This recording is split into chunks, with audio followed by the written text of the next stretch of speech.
I'd always tell them, I'd say, now, my daddy cut the blood out of you. We were That's what scared I'd to tell death, them. Pawpaw. When we went to Pawpaw's house, we just sit outside with rocks and spoons and a butter bowl. That's what we played with as kids at his house. And he said something, yes, sir. We did exactly what Pawpaw said. We done heard all them stories. We started home, and I told them, I said, boys, I'm disappointed in y'all. I said, I told y'all, what's going to happen when you get home. I said, I ain't never whipped y'all like my daddy whipped me, but I said, when we get home, I said, I'm going to whip y'all like my daddy whipped me, Aaron's back there, and he says, Dad, please don't whip us. I said, yes, son, I'm going to whip y'all. He said, please. I said, yeah, I'm going to give you a whipping. He said, oh, Daddy. Hey, everybody, welcome back to the Hayden Alabama Podcast. I'm Philip. I'm Shane. Andrew. Johnny. So, Brother Johnny is a return visitor. He has been part of what is currently the most watched long-form video, Confessions of Baptist Preachers. Yeah, that's right. Now I got confessions of Baptist preachers and their kids. Yeah. So, Andrew, obviously, is Johnny's son, and he's here to defend himself. I think is the reason he really wanted to come. There is some defending that will happen, and I am certain that there will be some humor come out of it. So defense and expounding Yes. on some of these stories. We're excited to have both of you today, so welcome back to the Shedio, and welcome for the first Good time. to be here. Good to be here again. Well, Andrew's going to start us off, right? Andrew said he's got a good one to kick us off. This is so good that Brother Johnny said, I don't know if we need to tell it. He ain't been still since he said he was going to tell that story. He's nervous. He is nervous as he can be. I like that. And he's told it in church, which I don't understand why I can't tell it. Yeah. I didn't say you couldn't tell it. I don't think you need to tell that story. That's what he said. Oh, man. Well, we're gonna get it anyway. Well, I can't wait. So I've got a friend of mine. I'll call his name Michael Johnson, and we all hung out as kids in high school. We went to his house in Cleveland and had a good time. And it was the last day of our junior year, going into our senior year. All right, so we're going to camp out in the woods. Him and his dad and his brother had some property up there, so we're going to camp out and have teenager stuff. It was like, hey, let's get some beer and hang out and have some fun. And I was like, okay, that sounds good to me. So I worked at a grocery store, and so I was in charge of getting the beer, and I had somebody buy it for me. I know it's against the law, but I had somebody buy it for me. Got it and carried it up there, and so we all get it up in the woods, put it in the cooler, and ice it down, and we go back to his house. And a buddy of mine, he gets his vehicle stuck in the woods. Well, I've got this 1985 brown-looking Nissan. Looks like something that, somebody would be driving in Mexico that's stripping vehicles out or something, something like that. So he gets stuck and he calls and says, hey, I'm stuck in the woods. Y'all got to come pull me out. So I'm driving back up there. About the time I drive back up there, I see this helicopter come flying over. And it looks like a military helicopter. And it is low flying. I mean, it is right above the trees, right above our head. Well, it follows us all the way to my buddy's vehicle. And we're sitting there, and this helicopter's above. There's this guy with a gun just pointed at us out of this helicopter. And it's just hovering over us. We didn't know. We're 17 years old. We didn't know what was going on. We're like, man, what is going on? So we're rushing around, get my buddy unstuck, go flying back to his house. And his house is just right down the street. So we get to his house, and we're all like, man, what was that? And the helicopter followed us all the way back to his house. So we're sitting there, and we're like, what is going on? 5 minutes later, about 3 police officers pull up. Oh, my goodness. Jump out, guns out, put your hands up. We're all teenagers. We're scared to death. Obviously, my buddy's parents were not at home at this time. So we're scared to death, and they're wanting to know what we were doing in the woods and who else is still walking around the woods. Well, nobody else. So we were all there except for a friend of mine that was on the four-wheeler. He's seen all the police there, and he was not fixing to come back to the house. He just kept on going down the road. I got somewhere else to be. He was not coming back. Not that time. So they're like, who else is still walking around the woods? We're like, nobody. Well, there's somebody in a white shirt walking around. Well, what it was a bag, like chip bag or something flying around in the woods. Well, they thought it was somebody walking around. Well, we found your cooler. We're like, okay. We got all your drugs out of the cooler. Well, there ain't no drugs in that cooler. Just tell us where they're at. There's no drugs in the cooler. All there is beer. Well, you're not even old enough to have beer. Well, we understand that. Man, they want to know if I had any guns, bombs, bazookas in my truck. I mean, 17 years old. What am I going to have a bazooka for in my truck? This 1985 Nissan. It barely would crank and run. I ain't got no bazooka in the truck. Well, they was finally that deputy calmed down. He's like, all right, well, since y'all weren't in possession of it, we can't charge y'all for it and da-da-da-da. So he leaves. We're like, whew, we got out of this. And we're scotch free. Man, we are. We was happy. We're like, whew, calm down. We're gonna go back out there and check out the situation. Well, we get out there and they had dumped all of our beer out on the ground. And so we start piling it back in. We're like, all right, we got to go to the store and get some ice. Put it back on ice. Again, being teenagers, we're gonna got to see it we're through. gonna fix this, and we're gonna go all the way to the end of this thing. So we go to the store in Cleveland. It's not far away at Tonkin. Get some ice. Come back. Go to put it in the cooler. Cooler's gone. No idea where it went. At this time, we're really freaking out because it was there when we left. We know for a fact it was there. We thought his cousin, which is also around our age, had come up there and stole it. So we just went back to his house and counted it as a loss. Well, his dad comes home about an hour and a half, 2 hours later. He comes home. He ain't home 5 minutes and goes flying out the driveway. He comes flying back up 5 minutes later, drops the tailgate, and there's the cooler beer. Oh, it was awful. Man. Boys, come here. So we all come up there. And Miss Lynn, I know if you see this, I'm sorry, but she comes out of the house and she's like, Gary, call their parents. Call everyone else's parents. Call them right now. Man, and I was like, oh my God, my dad is going to kill me. Being a preacher's kid, I've done my fair share of things and got into some things, but I was like, this is the first time I really got caught with it. And I was like, my dad is going to kill me. I am a dead man. Make them call their parents. So I'm like, oh, this is the worst phone call in the world. Hey, Dad, I'm at Michael's house and might be in a little bit of trouble. What do you mean? I was like, well, we had some beer up here. We was going to drink tonight. And so they found out about it. And so now I'm having to call you and tell you what's going on. You need to get home right now. I was like, oh my gosh. Oh no. So I was like, all right, guys, I got to go. See y'all. Good luck. So I get home and Dad's probably the strictest one out of all of us boys' parents that was involved in this whole thing. So I get home and I don't even want to talk to him. He's outside doing something. I go home and just lay in the bed. It's 6 o'clock in the afternoon by this time. Graduation night at Locasport. And I was like, maybe I can go to graduation. I was like, no, I'm not even going to try that. So I just go lay in the bed. He comes in there. And by this time, I had some thoughts about it and thinking about it. And I felt pretty bad about what I had done, being a saved individual Christian. I was like, I shouldn't have been doing that. So Dad comes in and he starts talking to me about how, I shouldn't have done that and all these things. I'm like, look, let's call the deacons of the church and let me tell them. I don't want nobody else to find out about this before I talk to the church people. And so he's like, well, we'll talk to them Sunday. We didn't. I don't think we even called him that night. But come to find out, he had been praying. Like this was the first time that I actually got to go over there and spend the night. We had hung out a lot after school and stuff, but he had been praying that if we were going to get into anything, that God would show a way that we would get caught. Well, God sent a helicopter. He sent a helicopter to find us out, and it found me out that day. Well, see, when he wanted to go, you know how you have reluctant things about your children. I didn't feel good about him going because I knew how boys. I was a young boy one time, and you can say what you want to. I've heard people say, well, when kids get into something, they say, well, they was raised that way, but it ain't always that way. Yeah. Now, there are 4 men sitting here right now, and how many of y'all done things that you were taught not to do? Right? Yeah. So, and your kids are no different than mine. Yeah, we were. Mm-hmm. And, but I told him when he went, I said, now, son, if you go, I said, I'm praying. I said, I'm going to let you go. I said, but I'm going to pray if you do anything you ain't supposed to come out in the open. And it did. And the boy's dad that called me, he said, Mr. Hardy, he said, they're all good kids. He said, I didn't want you to think that. He said, and Andrew wasn't the only one that did it. He said, he's the one that went and bought it. But they all pitched in. They all had a part in it. And he said, so I told him, I said, when Andrew was, all my kids were bigger boys, and he looked more the age to go get something like that than the rest of them. But anyway, when he got home that night, he went and stayed in his bedroom a while. He come out, he said, Dad, I want you to call the deacons. I want to go tell them what I done. And I want to, confess it to the church that I'd done wrong.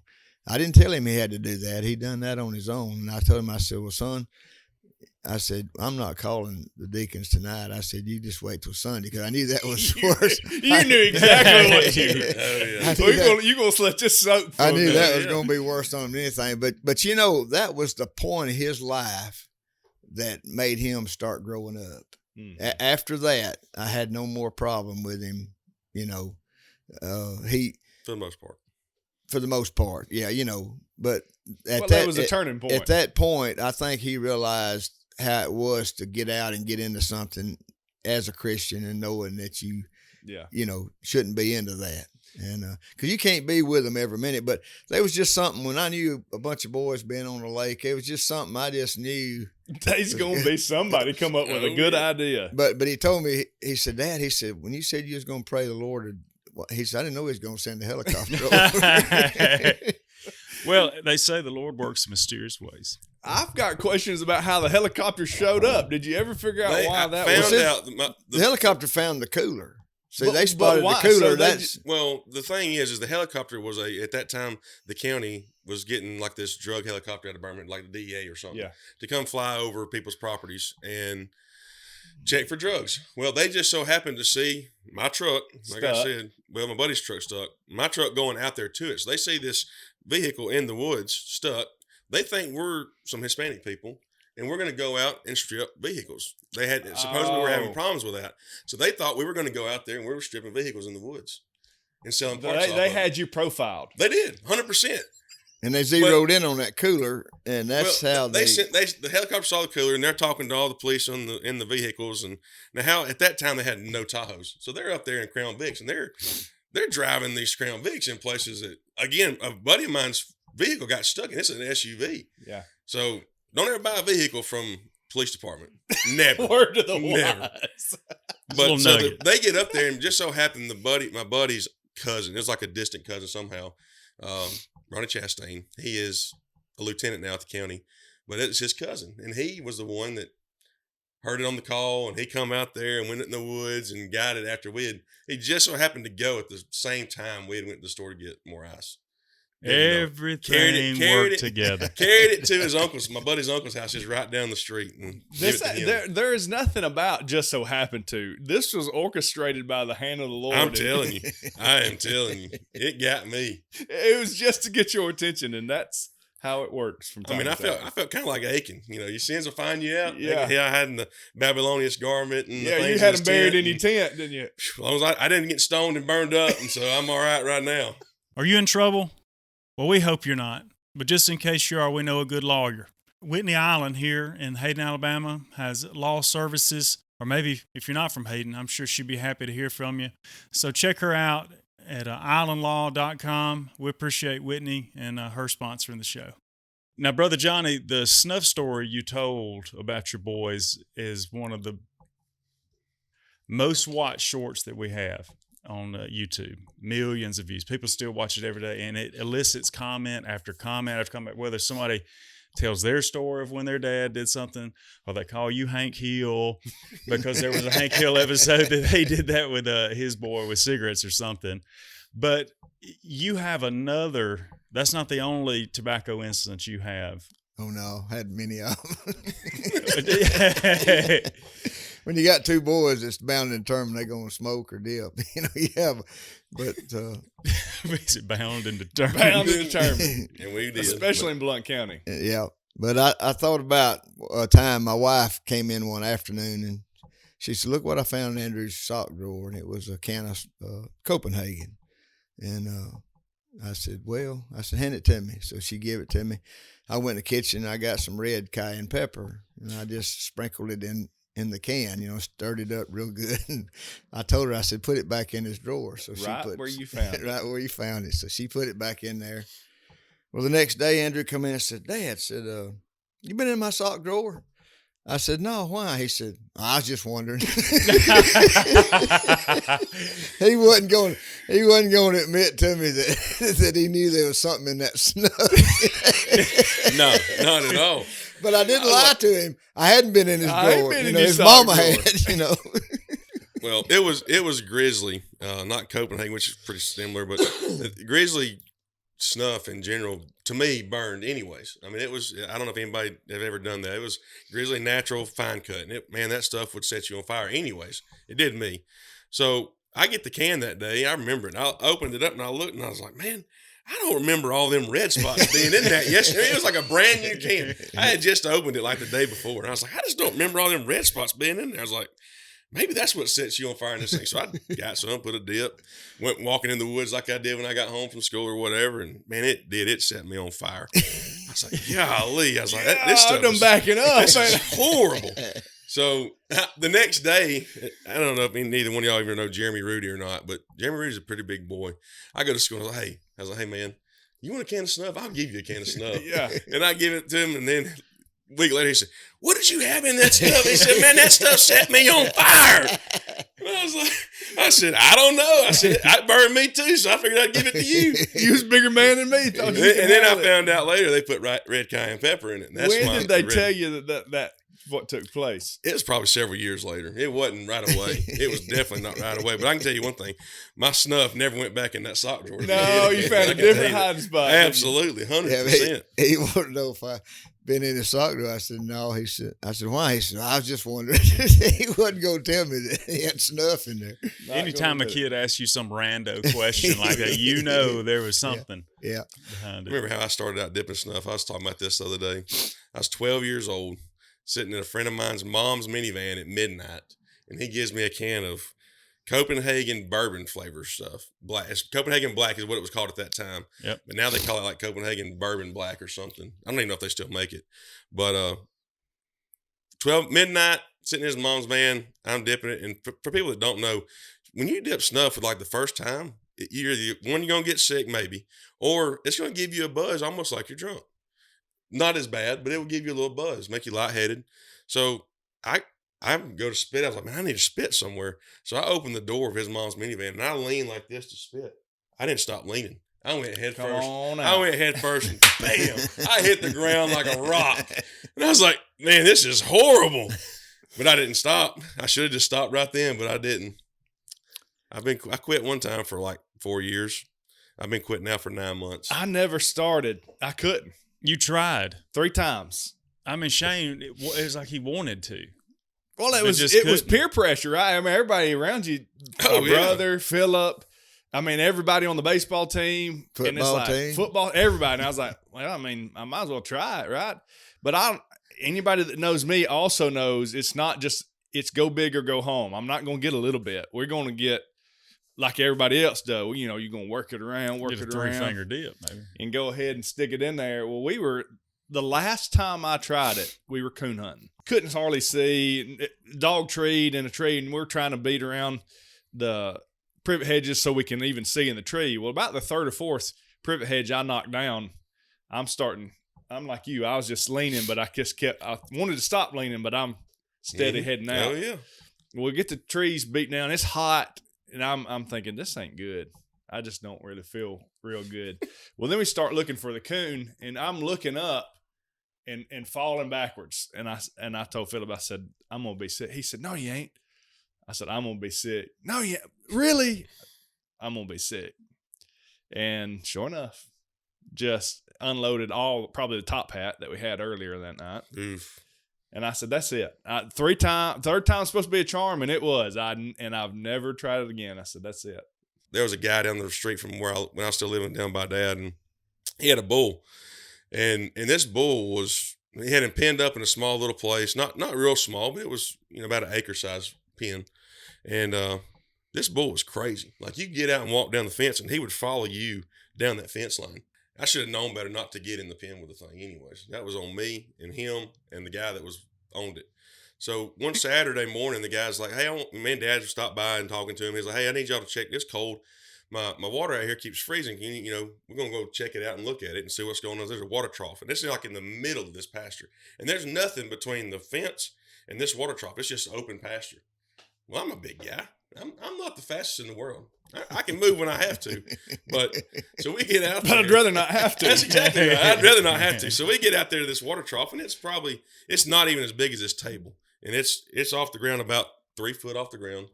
And so we're standing there talking and not even paying attention to the bull, which we should have. This thing comes running. I'm talking about as hard as it can towards us. and right at the water trough, it We're locks. talking about a 2,200-pound bull. Yeah, this is not no small. This thing was probably one of the biggest bulls I've ever seen in my life. 22 to 2,500-pound bull, and I'm not exaggerating when I say that. That joker's head, and I'm not exaggerating, was that big. His head. Shane never knows that bull. It stayed over here. I know. So he comes running and he locks it up and slides up to the water trough, and he is snorting, slinging his feet, acting like he's coming at us. And at this time, I'm scared to death. I've never been that scared in my life. So I'm like, we're fixing to die because I can't outrun this bull to get back out to that gate. He's snorting and coming around, and he's coming around the trough. So we're walking around the trough as he's coming around, trying to get away from him. And all we've got is this shovel and then this one little stick, like a flag stick, but it didn't have a flag on it. Well, that flag stick ain't going to do nothing. The guy hands Dad the flag stick. He's scared to death. He hands Dad the flag stick, and I'm thinking, that's not going to do nothing but make him mad.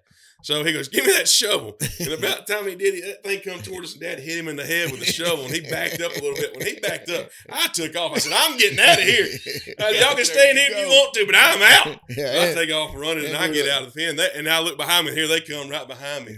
Yeah, he left his dad there with that bull. Yeah, I mean, fend for yourself. I'm out. Hey, here you had to. I knew that flag. He had the shovel. I didn't. Hit him in the head again. I knew that flag stick when they don't give that shovel. I could hit him pretty hard with that shovel. But he did. He hit him. He backed up and moved his head, and I knew then this is my chance to get out. He's on this side, and the fence is over here, and I'm going that way. Well, y'all brought a Santa Gertrudis over. Oh yeah, he was kind of. He'd roll his eyes. He wasn't just kind of. He was when he thing get crazy eyed on you. In a second. Now he was one, Philip. If you looked at him, you could tell all the elevator didn't go all the way to the top. Like he would just get that old crazy wide-eyed look, turn his head sideways. Well, we were going on the golf cart. The bull was up there in the upper pasture, and we were going on the golf cart. And I wasn't afraid of the bull on the golf cart, but Covington was afraid of the bull, which he should have been. Absolutely. And so we're going up through there, and the bull must have thought the golf cart was a threat of some sort. And we're going up through there, and he gets the old wide-eyed look, the old turn his head, and Covey sees the bull and says, "Daddy, don't get near that thing. He's going to kill us." I said, "No, he's fine. We're on a golf cart. He ain't going to." So we get going up through there, and I'm going to Aunt Sheila's, and I'm like, and if you know anything about me, once I determine myself, we're going, right? We are going that way. You can get out of my way if you want to, or I'm going to run over you, one or the other. Well, we get closer, or we're playing chicken with the bull. The bull doesn't move. Mm-mm. Well, I start questioning. I'm thinking, okay, maybe I do need to reconsider what I'm doing here. So Cubby finally says, "Daddy, let me off of this thing." I said, "All right." So he stopped and he run to the pasture fence and got off. Well, I'm going to teach him a lesson, right? I'm going to teach this bull just how bad I am. So I steady on. Well, he's steady, just waiting. The closer I get, the more bristled he gets. I just run into him. Wrong answer. He might near flip that thing. He just wham, wham, wham, and he's going, "He's gonna kill you, Daddy! He's gonna kill you, Daddy!" And you're still in it. I'm just holding on. I'm just holding He's on. Committed, 100%. I have decisions and commitments, right? Brother Robin taught us all about that. I had committed, and I was all in. And he finally, I guess he decided that was all he wanted, and he had taught me a lesson, or I taught him a lesson, one or the other. But that was the last day, I think. I think he got loaded up real quick after that. Probably so. What you didn't consider is he had been waiting on that moment his entire life. Well, that's what he was wanting. Man, I've been in this pasture with nothing to do all day, and here it comes. Here comes my fight. Yeah. In a white golf cart. I thought about you was telling that about Aaron one time. We had my sister-in-law had some horses in the pasture in front of the house, or beside the house. And Aaron, I guess he's about, what was he, about 6, Andrew, 7? I don't remember. Anyway, he got over in the pasture. You know, Aaron's always one that just tried stuff. And he was out there throwing rocks and throwing sticks at him, just messing with them horses. And then one of them horses turned on. They wasn't mean or nothing, but they started walking toward him, and then they started kind of galloping, and he took off running. He was screaming to the top of his lungs. And when I got on that barbed wire fence quick, he was cut up, bleeding, had blood running down his leg into his shoes. But he thought that horse was going to get him, but yeah. because, I mean, they took off right after him when he was throwing at them, picking at them. Well, we weren't supposed to tell stories on Aaron, but I don't think you told the last one about when he was playing with the arrow. Electric There. fence. Mhm. Yeah. Yeah. Well, he was younger. Aaron, and I know he's listening, probably going to be listening to this, but Good. he's always my show me kid. You know, you could tell him and tell him and tell him, but he had to learn for himself. You could tell him, don't touch that stove eye, it's hot. He's going to touch it. He's going to say, look, it's not that hot. You know, just to show you that he could do it. But I had an electric fence there by the house, had hogs and stuff, and I'd tell him, I'd say, no, don't touch that fence, it'll bite you. And he'd get him a stick, and he'd get over there, and he'd lay that stick on that fence. He'd say, see, Daddy, it ain't doing nothing. I said, well, you keep messing with it, it's going to bite you. Well, there was a bow range that shot bow and arrows up behind the house, and they'd go up there and shoot. And we went up there walking in the woods one day, and he found an arrow that somebody had shot, and it had bent. You know, it was warped just a little bit, so they had took that end off of it and left it. And he wanted to take it home. I said, well, you can take it home with you.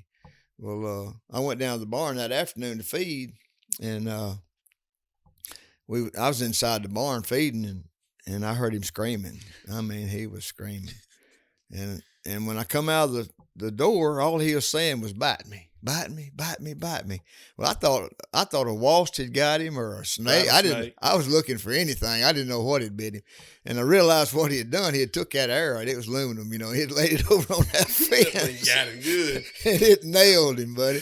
Bite me. But from that time on, if he came to the house right now, if we was down there by the house and there's a fence, he'd ask me if there's any juice on that fence.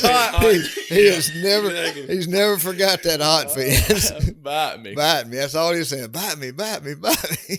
It's a bad day when you take that wood that's non-conducive and change it into aluminum. Well, I figured he'd end up using a green stick. You know, sometimes if you got a green limb or something, it'll bite you a little bit through it. But he'd always lay a stick over there, and he'd say, it ain't doing nothing, Daddy. You know, but when he laid that arrow on that aluminum conducted every bit of that. Every bit of it. Oh, man. That's just like kids. We're just going to poke. Yes, It didn't do it. You said it would. Yeah. Well, now we talked about some things in church. I was thinking about something the other day, you know, when we was going to come back over here, about a lady. When I was at Welcome, we had a revival, and there was a lady from Texas came out. The ladies that visited our church, her and her husband, it was she was related to them, and she was coming one night, and she had asked our song chairman about her singing a song. You know, he told her it'd be all right. So anyway, when they got there that night, the song chairman told us that they had a lady there from Texas that was going to sing a special. Well, when they got up to come up to sing, her husband had 2 handfuls of tapes. You know, it's just like it's going have a concert. like they're going to do a concert, yeah. And it was so funny because I was watching the song chairman, and I could see by his eyes he was thinking, "Oh no, what am I getting into?" You know, and but he knew the lady that was kin to her, and knew that she was okay to recommend somebody. But anyway, this lady was from Texas, and I'm not making fun of her, but she was dressed like a cowgirl, had a hat on. Playing a part. If you ever knew, of course, a lot of y'all young people out there won't know, but Roy Rogers and Dale Evans, she kind of looked like Dale Evans. You know, she had the long dress on like a cowgirl. But anyway, she come up and she told us she is from Texas and that she was going to sing some songs that she had wrote. And even better. But anyway, the song chairman, I seen him walk over and he told her husband, he said, she's just gonna sing 2 songs. And he's gonna limit it to 2. She got a whole wad of them. Yeah. Hey, you can only sing 2. Pick 2 of your best now. And anyway, he says, "Well, we got all." He said, "What? She's only gonna sing 2," because they'd have been there all night with all the tapes he had. But anyway, she got up and she told where she's from. She said she sung on a radio station out in Texas, and she said, "I wrote this. I'm gonna sing 2 songs that I wrote." And she said, the first song that I'm going to sing is The devil's in the phone booth dialing 911. I know it was church and I know it was serious time, but I thought I was gonna fall out. And the song went about like the name of the song. Yeah, went. I'm sure. The devil's in the And phone then booth. and then the second song she wrote. Y'all let her sing. Yeah, Okay. okay. Okay. And the second song that she sung was, of course, like I said again, the young people, y'all might not even remember this, but when we was growing up, there used to be a song we sung, Does Your Chewing Gum Lose Its Flavor on the Bedpost Overnight? Have y'all ever heard that? I've never heard it when he said that. Now, the reason I say that, back when I was growing up now, in my time, when people would chew gum, I mean, you'd chew it because you didn't get gum very often. Mm-hmm. And a lot of times you'd stick it on the bedpost before you went to sleep. And then the next morning you'd get it up and pull it off and chew it again. And you'd also, in school, if a teacher come by and thought you had gum, you'd stick it under your desk. Or, you know, a lot of times first of the year when we'd start school, the teachers would be cleaning their rooms. We'd be having a little putty knife. We'd scrape chewing gum. The desk would be full of it, you know. And some people would stick it under there and then they'd come back and they'd tuck it out and chew it again, you know. And hoping it was the piece that they put under there. But they made a song. I can't remember exactly how it goes, but it was does your chewing gum lose its flavor on the bedpost overnight? And anyway, when she got up, she said, "I'm gonna sing this song I wrote." Said it's does Jesus lose his flavor when things don't go right? Well, it was the same tune to that song. Does your chewing gum lose its flavor? And I'm gonna tell you that was the most embarrassing thing. But I mean, like I said, I'm not trying to make fun. I know she meant well, but I tell you, those kind of things are hilarious. Just when not like what that, you were expecting. Not what we was expecting at all. I was expecting her to sing something. I mean, like I said, What a friend we have in Jesus. Anything. Yeah. I mean, there's the devil in the phone booth dialing 911. Of course, a lot of folks don't even know what a phone booth is anymore. Not anymore. You know, but there used to be one on every corner just about in town. But I would probably pay money to have a tape of that right there. yeah, I don't know. Instagram's filled with capturing those moments in churches, and you can just go down the rabbit hole. That might have been, let's see, that's probably been, I don't know, what, 25, 30 years ago, I guess. Some of my favorites are when people take MC Hammer and some of those real famous rap songs, and then they'll just add church wording to them, and the beat's still there, and they're doing the dance with it. That's just hard to beat that. I mean, it is really good. But the thought, I'll always go, at what point did you say, this is it? Now, this is what we're going to do. This is what we're going to do. This is what people need right here. I have no idea, but they'll do it. But there's nothing worse than being in a church service, being serious, and somebody do something that you just can't hardly help but laugh about. You know what I mean? And they didn't mean it to be funny, but it just was funny. And that's the way she was. She didn't mean it to be, but it was. There's an old well pump at Valley Grove. And it would work now if it was working right, but you can sit out there and just pump water constantly. I've never seen it dry. I can remember a lady walking by, and she told me a story several years ago as well, that my brother was pumping, and she's like, "Hey, you need to quit pumping that."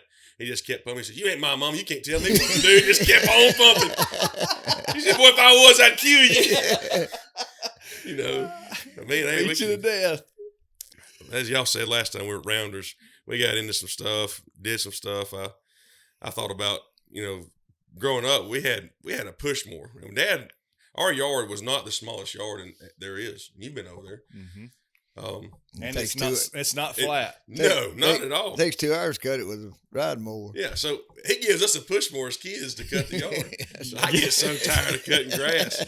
Me and Aaron, we figured a way out. And I don't remember which one of us did it, but he'll say me and I'll say him. So I don't remember. But we unplugged the spark plug from just enough to where it wouldn't fire. You turned the gas off. The gas. Well, we unplugged the spark plug as well, but it was just enough to where it wouldn't fire. And so we pulled on that thing, pulled just to show Mom, hey, because he was at work. Mom, this thing won't crank. So she comes out there. She pulls and pulls and pulls. And he done told us that grass better be cut by the time I get home. Okay. Well, we figured a way out. Well, we can't get in trouble if the lawnmower don't run. So we undid that. Mom, she said, well, I guess it ain't going to run. So she hands me a pair of scissors. She's like, here, get out there and start cutting grass. So I'm out there with a pair of scissors. Now I'm regretting my decision. Yeah, but I can't go back and just all of a sudden magically get it to start working right. So he gets home and he's like, why ain't the yard cut? Oh, he's mad. She goes, well, I went out there and I tried to crank it myself and it would not crank. It's not, the boys tried and it just wouldn't start. So he goes out there in about 2 seconds. He had it figured out what we had done. Boy, we got in trouble for that. I come back in there. I said, who cut the gas off on that mower? It was like pointing at each other, Pointing one at the other. What I want to know is how mad was Niecy Allred knowing that she went out there and pulled on that lawnmower? Oh, she's mad now. I bet she was. My mom's, y'all both seen her. She's a shorter lady. And me and my brother were bigger boys, as you can tell. And boy, she can be mean. Boy, if her face if she don't say it out of her mouth, her face will say it. Everything. And she's grabbed extension cords before and whooped me with it. Got hit in that face one time with the wire clothes hanger. She threw it across the room. Didn't mean to hit me. Smacked me right in the face. She gets your attention real quick. Real quick and in a hurry. She had to. Absolutely. I'm sure it was necessary. 100%. Yeah, she looked kind of funny, 2 big old boys, and she tell them to do something, but they better do it. Yeah. She tells quite often about being at church and trying to keep these 2 in the pew, first and foremost, and also separated and not choking each other out. And she said, I'd leave there some Sundays thinking, I have no idea what Johnny preached about. I have no idea what any of the message was about. All I was worried was trying to keep these 2 semi-contained. Anybody that's got, how would you put it? Just say it correctly now, Brother Johnny. Boys that are strong-willed. Yeah. I'll put it that way, strong-willed, because, they just didn't, they'd sit good, which people say, well, kids ought to sit and not never move. Well, kids ain't going to do that. I don't care. Especially us 2. Very rare. Now, my daughter was that way. Now, she'd sit. Amanda would sit and never move, And if you told her not to get up, she wouldn't get up. But them boys, it wouldn't be 2 minutes. And I could tell this on Aaron and Andrew both, but we went to a lady's house she was real bad shape, and we went there to visit. And I told them before we got there, I said, she's in real bad shape. And I said, I want y'all to behave, and if you don't, I'm going to whip you. And so anyway, we got there, and they was good for a while. But we stayed a little bit longer because she was pretty sick. And they wanted to go out on the porch. She had a screened-in porch and play. I said, okay, y'all can go out there and play. Well, man, they got out there. It was like a bunch of Indians. I mean, you knew they was out there. I went out there. I said, hey, y'all be quiet. Remember what I told you?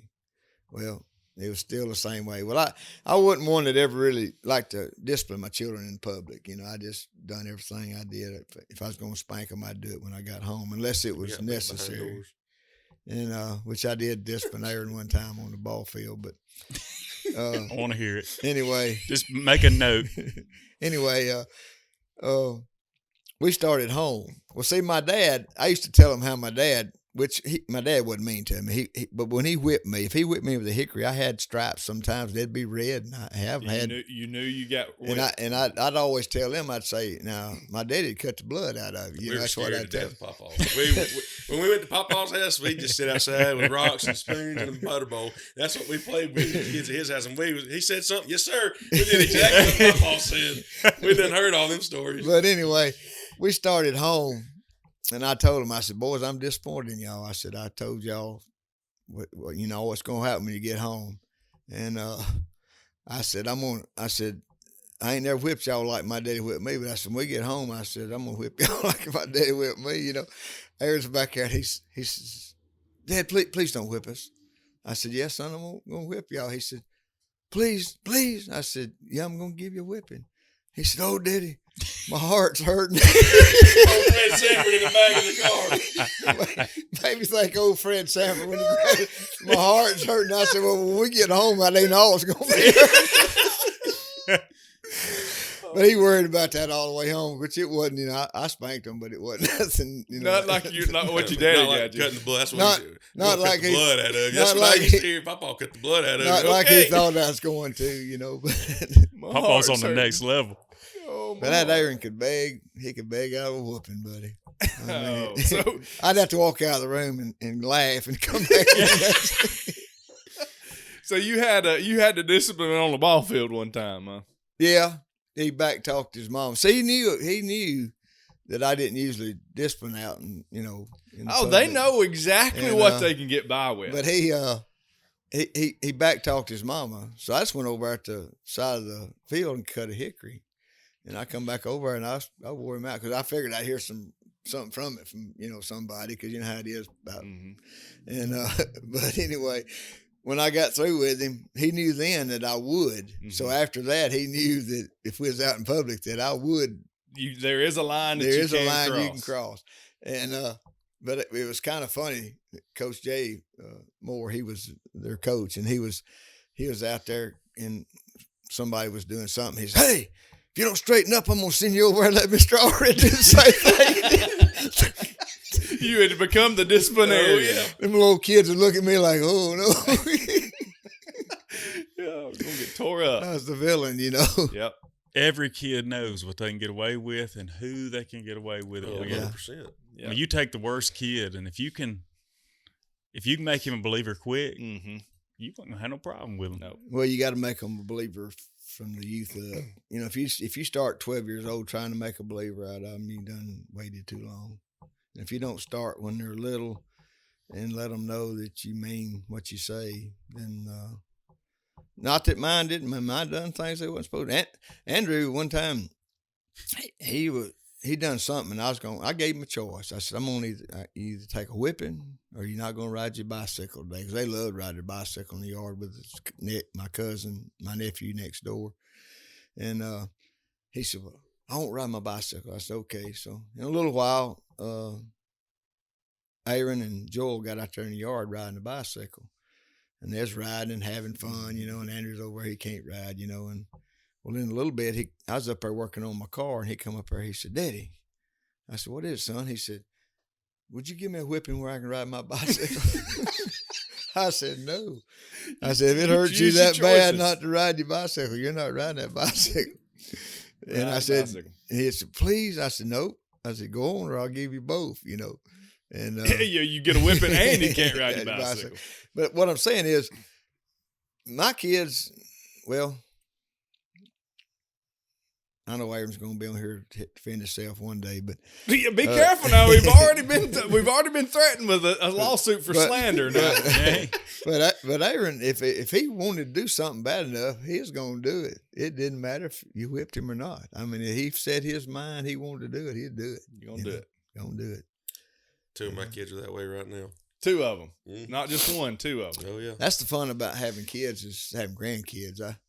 I thought about how much fun it is. I kept two of them yesterday. We had a good time, and but see, when you're a grandparent, you don't have to worry about all that stuff that mom and daddy has to worry about. No, but we kept Elsie day before yesterday, and it's funny how they learn from their parents. My daughter's real strict about this red 40, Red stuff, dye. red dye 40, Okay. and of course, we grew up, we drank Kool-Aid, we drank probably had tons of stuff in it, that stuff don't have today. But anyway, Elsie, I'd bought some cheese curls, and it was getting close to lunch. I said, you want some of these cheese curls? She said, no, can't have them, Papa. I said, why? She said, got red 40 in them. how old is Elsie? She's 3. Well, she'll be 4 in January, right? Mm-hmm. She'll be 4 in January. I said, well, how do you know it's got red dye? She said, let me have the bag. She took the bag, starts looking at it. She can't read. She says, well, maybe it don't. What it was, I found out during the day, all day long, if she didn't really want something, she'd say it's got red 40 in it. Mm-hmm. But if she really wanted it, she'd say, let me look at the bag. And I'd let her have the bag. She'd say, well, it ain't got none in it. Ain't got none. I have If him. it was something she really wanted. That's hilarious. So obviously, I've never been a little guy. I mean, I've always, even as a little kid, I was kind of a bigger kid. Both me and my brother both were growing up, and as I've gotten older, obviously I'm still a big guy. And so you see chairs as a big guy, and neither one of y'all probably have ever had this issue, but you look at a chair and you go, yeah, I'm not sitting in that. There's no way. I mean, I've been at weddings. You know, tractor equipment will have little lunch to get-togethers, and you see that little chair, and you're like, if I sit in that, there's a pretty good chance I'm gonna hit the floor. And so you just decide I'm not sitting in those chairs. Calculated risk. Oh, absolutely, 100%. And I'm not willing to take that risk because one, it's very embarrassing. So I was like, no, I'm not going to do that. So we're at the beach a couple of years ago, and I'll smoke a good cigar. I like smoking cigars, so I'm on the balcony. I'll smoke a cigar. I'm on the balcony outside, and me and a friend of mine's out there, and we're talking. And my brother might have been out there too. We was all smoking cigars, and so I'm in this chair, and it's one of those you sit down in. And it's kind of spring, but it didn't really have a spring. It just would lean back, and I was like, well, I'll take my chance in this one. I was still kind of hesitant, but I was like, I'll take my chance. So I sit down, I've been smoking, and I'm leaning back, and I'm kind of rocking, getting more comfortable with it. Because usually if I sit down in one I'm not comfortable with, I'm kind of like sitting on the edge, my feet right up under me, because I'm like, if this thing collapses, I can stand up real quick. You know, that won't be near as embarrassing. So I wasn't doing that. I was just I was leaning back and rocking, and I'm taking some puffs and having my cigar there, you know, and just having a good time. Then I just forget about it. Well, I go to rock back one time, and it didn't stop. Man, and when it didn't stop, I hit the ground on that balcony like a rock. I'm holding this thing, and there was no stopping. I'm leaning back, and I'm like, here I go. And I'm reaching, and there's nothing to grab on. I'm reaching, trying to grab something in there. I hit the ground, bam, like a rock. Everybody's like, what are y'all doing? They thought we was moving furniture around on the balcony out there. And I was like, we moved it around all right. You were moving furniture. I get up, and I look, and this is a friend of mine actually owned the condo and was letting us stay there for free. And so I get up, and I'm like, man, I have just tore up his furniture, his patio furniture out here. So I get up, and I look at this seat, and this seat is sitting like this. I'm like, oh, goodness. So I get up there, and I stretch that thing, and I'm pulling as hard as I can. I finally get the spring back in it. I'm like, I just set it there, and I was like, yep, not sitting in that no more. Learned your lesson. Oh, and then luckily he sold it a few months later, and so I didn't have to worry too much about it. I told him, I was like, hey, one of them seats out there, y'all might not want to sit in when you go out on the balcony. Sold it, crooked chair and all. Oh man, he did, but it was straight. When I left, it was straight, but I still wouldn't want to sit in it.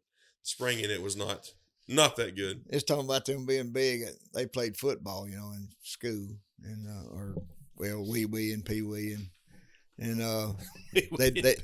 that's what we used to call it. I do remember that. Yeah, Peanut was the smallest one. And they see, y'all laugh at me. I'm old school. I remember. But that's what it was when they played. Anyway, there was a weight limit. Well, every year they was just like 5 pounds or 10 pounds over. So they would work, for 2 or 3 weeks for football season. Man, they wouldn't hardly eat. They wouldn't hardly eat or do nothing. And once you made the weigh in, they didn't weigh you no more the rest of the year. You know, just one time. Well, they weighed in that year, and Andrew said, "Dad, can I go eat?" I said, "Yeah, go on and eat, son," because he hadn't eaten nothing that morning or nothing. You know, they weighed in, went and ate. Well, Andrew intercepted the ball on one of the plays. And he started running down the field. Now he's running. Yes, he'd eat. He went around there and he filled up, food. And he's running. He was pretty fast for a big guy. He was running.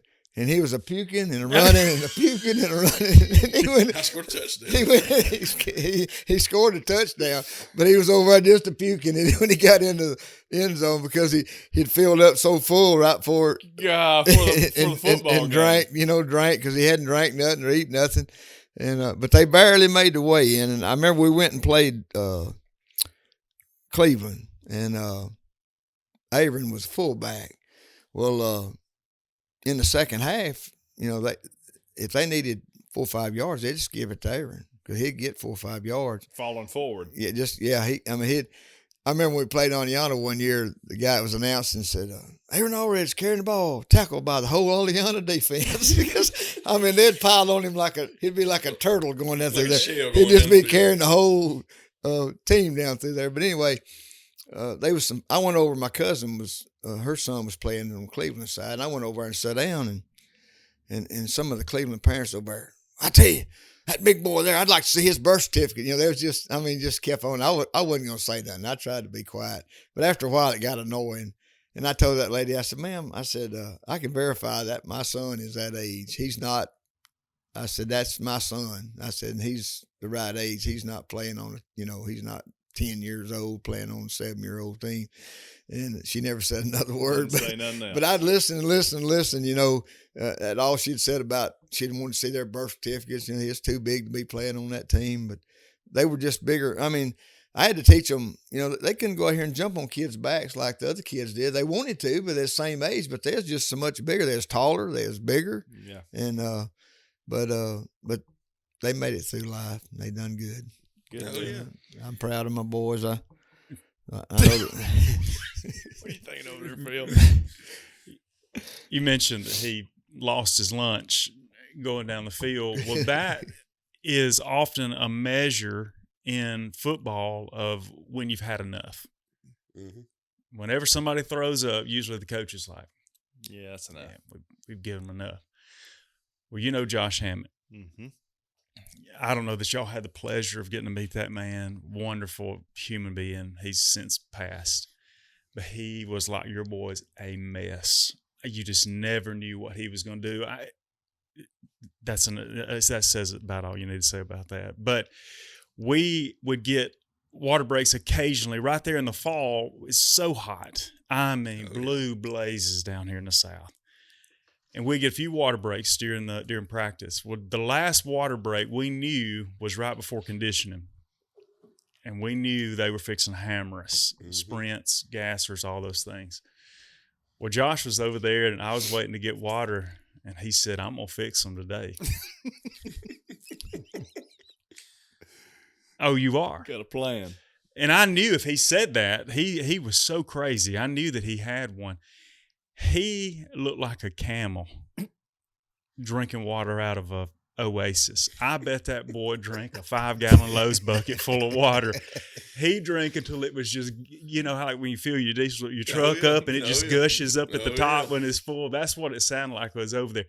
And he just turned and he just grinned at me and put his helmet back on. And we went out there, and the first wind sprint, as soon as he got to the other end of it, it looked like you had busted a water vein. I mean, there was water gushing out of that helmet like a fountain at Disney World. It was just gushing out, and the coach is looking at him just wide-eyed thinking, man, that's just the first one. And he said, Josh, I think you need to go over there and sit on the sideline for a minute. And he just looked over at me, and he grinned like a possum eating roadkill on the side, and he just took his helmet off, walked over there, and I thought, for the first time I've seen a plan worked out. He didn't run another sprint. He looked like Swartz and Wendy Pumpernickel, didn't he? When Swartz kissed Wendy Pumpernickel. Oh no, was that the Sandlot? Sandlot. Oh yeah, that's what he looked like. Oh yeah, them coaches, boy, there's something I thought about. Y'all had Coach Martin on the other day or a while back, and I thought about him in high school. His saying, he was like an offensive defensive line coach, and he'd kill, kill, kill. Blood makes the grass grow. Kill, kill, kill. Boy, they tough on you. Yeah, Aaron, when him and Andrew played, Aaron was hard as a rock. I mean, he was just like, when you felt of him, he was just like they feel on that board over there. And even Andrew didn't like hitting him in football. And he wasn't a mean kid or nothing, but when he put them pads on and that helmet on, he was a different kid. I mean, he didn't mind running into anything. And them kids, when they'd do Oklahomas, they'd line up and one of them get the ball and they'd hit. Well, they'd be over there doing this. They'd be counting. Who was that hit? Who was going to, because he had knocked 2 kids out. I mean, give them a concussion in practice. I know Andrew told me one time. I said, we ain't gonna have nobody to play if you don't quit knocking them out. But when he lined up, boy, he was ready. As a kid growing up, we had a wood heater like in the house.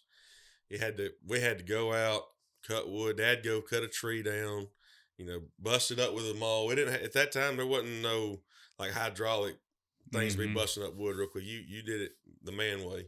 You had a maul and you busted it, or an axe and a wedge or something, your sledgehammer and a wedge. You did it that way. And so, and Dad didn't just cut small load. We had a truckload. I mean, it ain't like what you go buy down the road for $100 and you Which get take just to the leveled top off. of the cab. It's over the top of the cab, and so man, it was work. And as a kid, I hated that. And me and my brother, we griped all the time about all you do is cut the tree down and bust the wood, and we're out here having to tote it and stack it and put it in the truck, and then we have to, when we get home, we have to be the ones to unload it. And you don't do nothing but bust wood and cut it. That's all you do. So he's, I never thought about busting wood being that hard when I'm using the maul. Well, Dad, when I was in high school, he had his first stint he had put in. I was like 9th, 10th grade. And so he needed some wood. So I was like, well, I'm gonna help him out. He can't be out there busting up wood. So I go outside, and about 30 minutes later, and I didn't get very far, I come back in. I said, look, I'll never, ever complain about just having to stack and carry wood. I said, that busting wood is horrible. I said, I hate that. But I learned my lesson that day that as a kid growing up, what I thought was horrible and tough of just carrying. I mean, all I had to do was pick it up and throw it in the truck. That's right. That was nothing. That was nothing compared to busting wood. I mean, he did that. He Shoot, I'd load it all day long. Somebody busted and cut it. Somebody busted and cut it. That's a lesson for life. It is. So that's everybody has been there at least one time. You look at what others are doing, and you make your evaluation. And oftentimes you've never had those shoes on. Absolutely. We all do that. Larry would gripe. He'd say, "I'll tell you one thing. When I get grown, I ain't never cutting no wood. I ain't never burning no wood." I said the same thing. I said, "Well, son," I said, you may not have to." I said, we do it because it helped us because, I had 3 kids and power bill. And power bill, I said, but there's one thing about it. I said, you're going to have to work somewhere to have heat, whether it's you work to turn a switch on or whether you work to put it in a heater. One way or another, you're going to have to work for what you get. That's what the Bible tells us. Mm-hmm.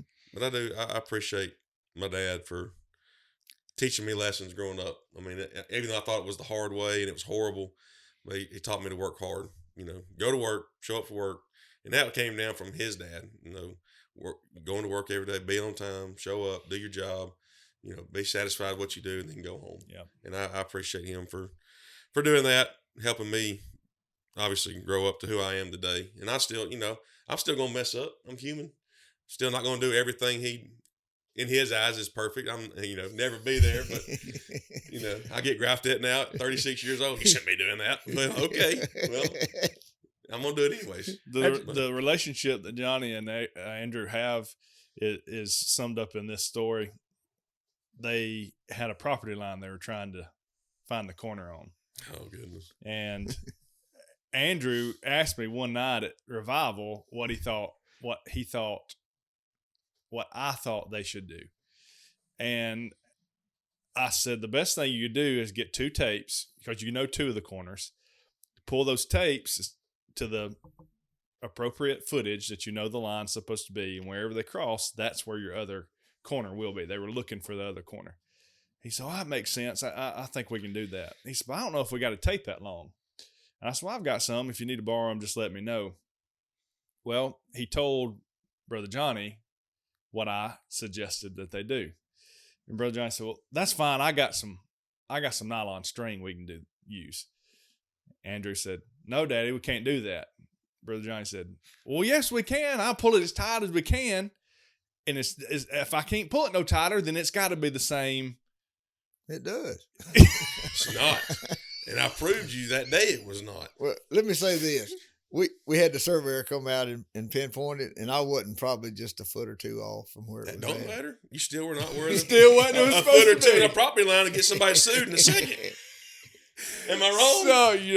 So we was just trying to find the stop though. So did you ever find? No, didn't find it. So you scooped it up with a surveyor couldn't find it. Surveyor couldn't find it either. So we come to church that next Saturday or Sunday or some other time, and Brother Andrew was going to be there, and Brother Johnny come up to me and said, "Hey, when Andrew asked you about that tape, tell him that you told me I could use them strings." I said, "Brother Johnny, I ain't telling him that." He said, "Just tell him that."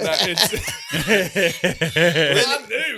What he was trying to get him stirred up. Well, because he done told me. Well, I talked with Shane. Shane said it'd be all right. I said, no, you didn't. I said, Shane did not say that. I said, there's no way, because it don't even make sense. I said, I can take that string and I can make it go from here to here. I said, there's no way. Yeah, but if you stretch it as tight as you can get it, it ain't gonna go. Oh, they went round and round. I think we need to do another intervention. I think this is maybe a Hayden Alabama podcast intervention. Stretch it a little. It don't matter how tight. You can get that string tight. Boy, you can get it tight. But when you're stretching it 300 foot, you can still stretch it. So I can grab that string and just do this. I'll sum this up with one thing. Uh-oh. If you want to know the facts, get the surveyor to come out, and he'll put you He'll right put where you right on it. right There where it you is. need to be. Because he doesn't use nylon string. The tape measure thing, as Shane said, works 100%. You get those two measurements, not a string, not no nylon string or rope. Measure it out to be whatever you want it to be. But you get those two tape measures and cross them paths, and it'll put you on the spot. Right where it's supposed to go. Well, that's it. If you ever had any wonder or doubt as to the relationship, there it is. It's just father and son. It's deep love, baby. That's right. But you know, Andrew said, I still tell him, I don't think a parent ever gets to the point where, I mean, they may not tell their kids what to do, but you want to. You know, I mean, it's, You ain't reached that sure. point. it's, well, yeah, I don't You have ain't never a reached that filter point yet. sometimes. Well, Aaron used to tell me, he'd say, I'd tell him about something, I'd say, son, you need to think about it. He said, well, Dad, I said, if you don't, you're going to mess up. He said, well, let me make my own mistakes. That's what he'd say. And I'd say, yeah. I said, I'm trying to warn you to keep you from doing it. I wish you would just and, listen. but that's the way some people are. I mean, they have to make their own mistakes. And once they make them, then they realize, They learn then. just like when I said, Andrew, when he went to that lake, and I felt all the time like maybe I shouldn't let him go, because, deep down you just have some feelings. And like I said, I was young, teenage boy at one time, and I knew you might think your kids are the best kids in the world, but I tell you, they get out there with everybody else and they just fall in sometimes, and you just hope the Lord intervenes in their life, and he did his. And from that time on, I think that helped him more than anything, That's a parental all the way around what you're talking about. Because I remember my mom saying at some point, because I was always curious. That's just my nature. I'm going to figure it out. I'm going to check it out. I'm going to find out for myself, a little bit like you said about Aaron. But I can remember my mom telling me, son, at some point I had to just say, Lord, you're going to have to take care of him. Yeah. Because I can't. She can't be there. She can't make that decision for me. She can't tell me not to make that decision. But also speaking to what Brother Johnny just said, as a parent, you may get better at not intervening every time that you want to, but you never quit. And that never quit comes because you never stop loving them. That's right. You don't want them to make those mistakes. I mean, my mom, I'm 43, just turned 43, and it was last week. A little recommendation came from mom. Yeah. I mean, it wasn't like when I was 16. Oh, yeah. There was a lot. The recommendations came in a lot different form back then. But and why does she recommend? She don't want to see me hurt. Yeah. She loves me. You don't see. That's right. You never quit. I mean, it never quits. Same way with your grandkids. You got them at your house. You're not going to just let them do whatever they want to do. You may let them buy with. Yeah. You may let them buy with That a few nylon things. string, man, it's stretched a little further though. Come up with some of that McDonald's money. Yeah, We all of a He sudden. didn't have no money to do that for kids. And all of a sudden, he ain't even got a job. Retired. He got money. He come up with money. He ain't got a job, he said. Now he's got money. I ain't gonna say he's just filthy rich, but he got money for anything them grandkids want. There ain't no red time they 40 go in to them Walmart, McDonald's ain't no red cheeseburgers. 40. Every time they go to Walmart, they got to buy every one of them something. Don't buy them nothing. They don't need nothing.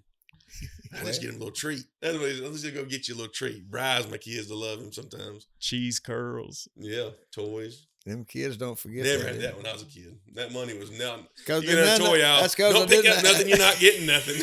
That's because y'all was at the house all the time. See, I only have them part time. Yeah. Y'all was there every day. I had to feed y'all, clothe you, put shoes on you. We determined a while back that we found in the comment section after I told some story about my daddy and my his grandkids, my kids now, that we were dispensable. Them kids are irreplaceable to the grandparents. absolutely. We were replaceable. So we talked a lot about the love of a parent. that leads us right into our Bible's time, talking about the love of Jesus. So let's go to this week. This podcast is about storytelling, and the greatest storyteller that ever was Jesus. And so we're going to talk about one of his stories, also known as a parable, story with a lesson. In Mark 4, verses 26 through 29, this is the parable of the growing seed. The kingdom, Jesus also said, the kingdom of God is like a farmer who scatters seed on the ground. Night and day, while he's asleep or awake, the seed sprouts and grows, but he does not understand how it happens. The earth produces the crops on its own. First, a leaf blade pushes through, then the heads of wheat are formed, and finally, the grain ripens. And as soon as the grain is ready, the farmer comes and harvests it with a sickle, for the harvest time has come. This is a beautiful story that'll help us, I think, with sharing the gospel, because we're called to all go and make disciples. Jesus, that was his final command before he ascended. And we don't have the power to make somebody believe. We cannot give salvation to somebody. We can't forgive sins as forgiven sinners ourselves. But the truth of this is that a farmer goes and he throws a seed in the ground. And we all plant, we've all had garden, we've all done that. Now, it doesn't say that the farmer puts the seed in the ground and then pulls up a chair and sits there and stares at it and begs it up out of the ground and tries to make it. He can't. Either the seed's going to grow or it's not going to grow in the ground. That's just the way that it works. And I think that when it comes to sharing the gospel, we get so worried and thinking that we can do something about it. We can make somebody believe. We can say it in a certain way to where it'll just get into their heart and they'll accept Jesus Christ. But this says share it. And then go sleep. Go about your day, because really what we know is the power of God is that God does that. That's right. Our only action is to verbally share and live out the gospel. And I think sometimes we don't share because we're worried about it. Yep. And so I want this to be an encouragement for you sharing the gospel, sharing the good news of Jesus Christ. Just share it and then go on and pray that God makes it grow and creates a harvest. And you shared something, we was talking about this earlier. What did you share about that? The Bible teaches us that one plants, one waters, but God gives the increase. So, we may be the one planting, we may be the one watering, but God's going to be the one that's going to give the increase. That's right.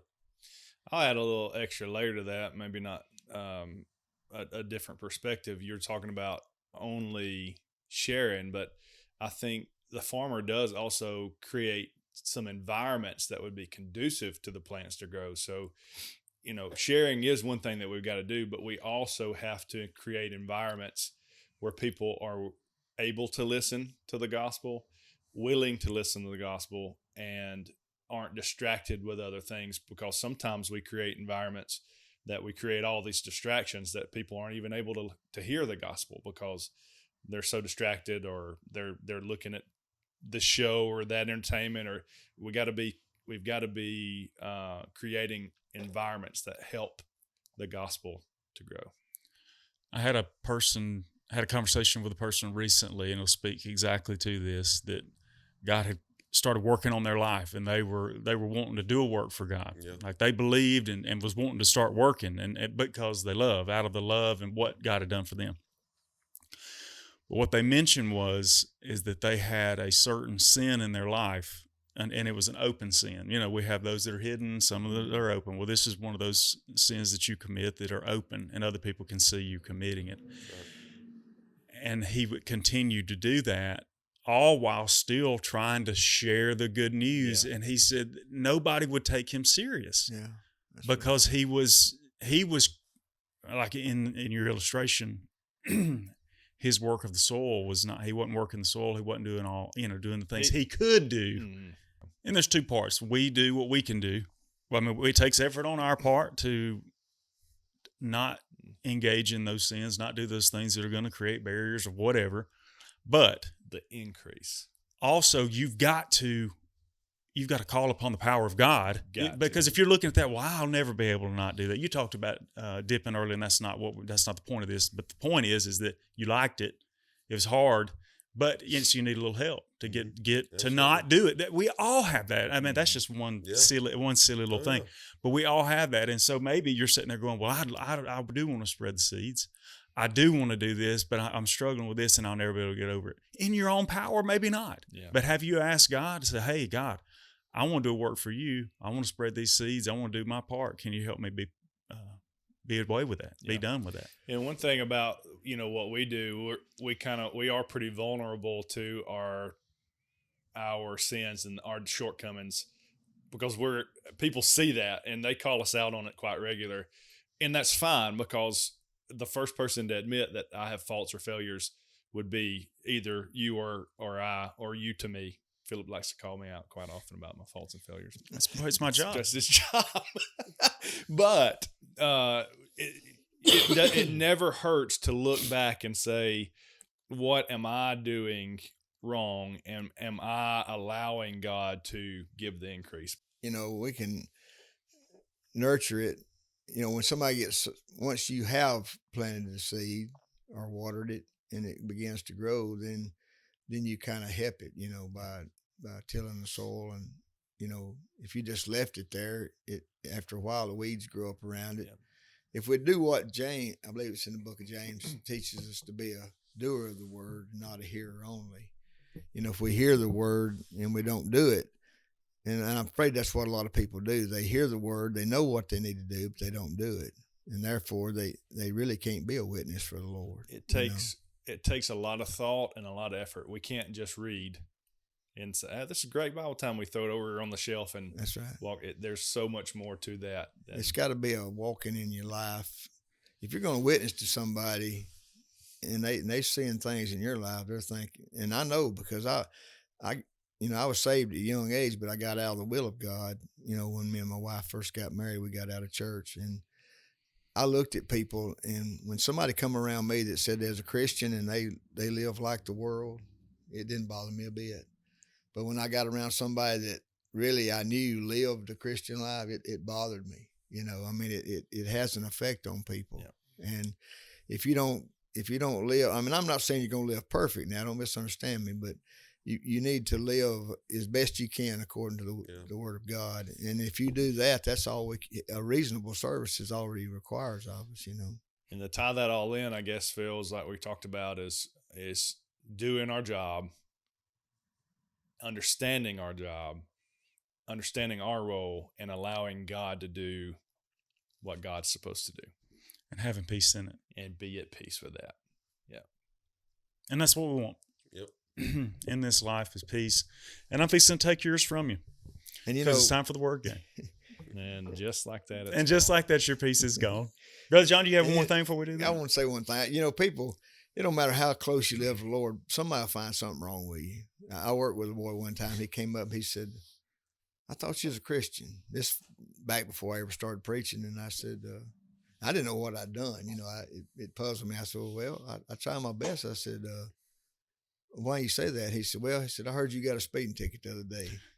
And I said, yeah, I did. He said, well, you've been a Christian. You shouldn't be breaking the law. He was serious now. And I told him, I said, well, that just shows you one thing. He said, what? He said, I'm not perfect. I need Jesus just as much as today. But what I'm saying, it don't matter what you do. Somebody's going to find something in your life. They watch you because that showed he was watching my life, you know. But is that all you found? Doing pretty good. Thought you'd found something else. Yeah. Well, all right. Well, y'all know how to play the word game. We're going to do 2 rounds. Andrew, we're going to start with you, and it'll go to Brother Johnny and me. Shane will probably end with Shane because he usually always loses. He's already nervous. Look at him. I ain't nervous. I had never played this, so it may end right here. I'm going to start it with the.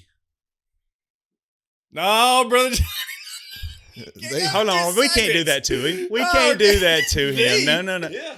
The boy ran. Something. He can say boy, girl, whatever he wants to do. Horse, cow. You primed him for any noun. Yeah. Any noun in the English language could have been. No. I'll take it. He started out with clown. Like I said, I'm just figuring this out. All right, we'll start over. Go ahead. The boy ran to the house because he Washed. His hands. Oh, that's okay. You almost had it, but I'm afraid you exceeded the 2-second time his limit. hands. That's pretty good, Rajani. And he did 2 words. So That always messes it. Don't do 2 words. I can never it is get past 2 words. unrecoverable Nice tailspin. talking to me and Philip both. Yeah. I was just gonna go back to you. All right, brother Johnny, you got the easiest position. You're starting it. Door. Was That was quick. close. I'm out. Okay. He could have gave you an article, Yeah, anything. but door was Door. closed. You Door could have was said closed. close. Well, that's good. 2 quick rounds. And He did that on purpose. Shane, you at least didn't lose both of them. Yes. I'm glad, Brother John, you have to come back for the word game. Brother Andrew, Brother Johnny, you blessed us with your time this morning, your stories, your life, and we appreciate it. We appreciate it and love y'all too. We appreciate being with y'all. That's going to do it today here at the Hayden Alabama Podcast. I'm Philip. I'm Shane. Andrew. Johnny. We'll see you guys next week.